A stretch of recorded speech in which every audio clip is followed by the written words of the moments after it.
Sa iba pang mga balita, dapat munang dumaan sa House Plenary ang authorization na siyang magsisilbing basbas na dapat ituloy ang isinampang impeachment case laban kay Vice President Sara Duterte.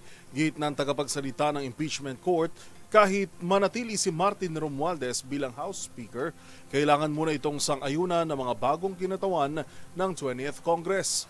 Magbabalita si Raymond Dadpaas. Lahat ng legal requirement ay hinahanap at hinihingi ng Senado bilang impeachment court mula sa Kamara de Representantes na siyang tatayong prosecution sa impeachment case ni Vice President Sara Duterte. Ayon kay Attorney Reginald Tonggolang, spokesperson ng impeachment court, kailangan aprobahan ng plenary ng Kamara de Representantes ang authorization na isusumiti ng bagong set ng House prosecutors. Hindi lamang dapat manggaling kay House Speaker Martin Romualdez kung siya pa ang Speaker sa 20th Congress ang authorization ng mga House prosecutors dahil lahat umano ng mga institusyon ay tinuturing na collegial body gaya ng House of Representatives ay kailangang aprobahan ng mayorya ng mga miyembro.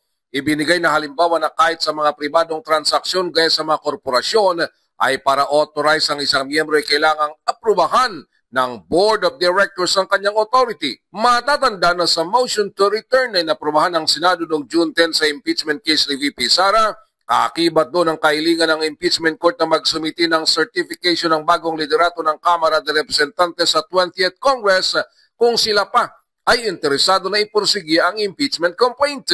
Una nito'y umalma ang mga House prosecutors sa kung anong hinahanap sa kanila ng Senado bilang impeachment court na sa kanilang pakiramdam ay ayaw ituloy ang trial sa impeachment case ni VP Sara. Kabilang sa mga inaasahang bagong miyembro ng House Prosecution Team ay sina Akbayan Party List Representative Chel Jokno at ML Party List Representative Leila De Lima.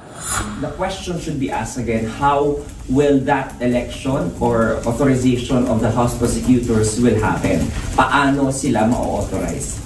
In what kind of action? Is it just a letter from the Speaker? Or is it a formal authorization coming from the plenary of Congress itself?